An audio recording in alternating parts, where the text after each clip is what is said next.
Hi, Jiyoon. South Korea's presidential envoys are now heading to Washington to discuss the outcome of their North Korea trip with their U.S. counterparts.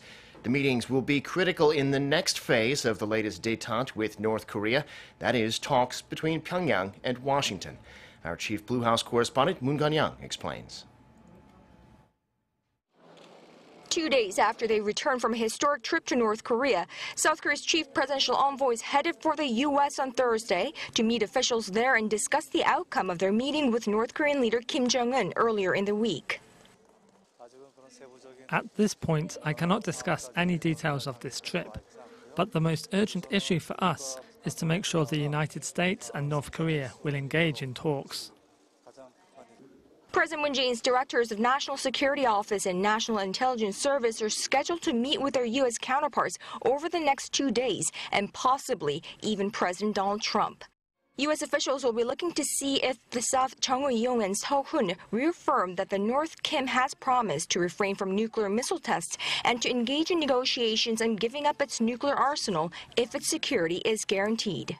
Obviously, we're cautiously optimistic that there's some forward progress here, but we've been optimistic before, so we're going to have to watch actions and see if they match words.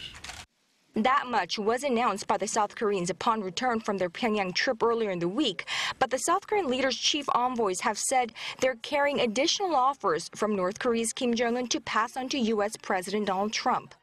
They didn't announce what the plus alpha entails, but local media in South Korea are raising speculations. Among them, Pyongyang's vow to halt its development of intercontinental ballistic missiles, but dependent on, quote, U.S. attitude to the release of 3 U.S. citizens detained in the reclusive state.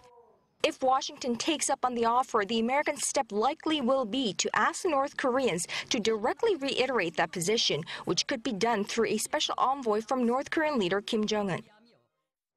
Now, if that's reaffirmed by North Korea, it would probably represent a sufficient basis for the U.S. to begin talking with North Korea. But the ball is now in U.S. court.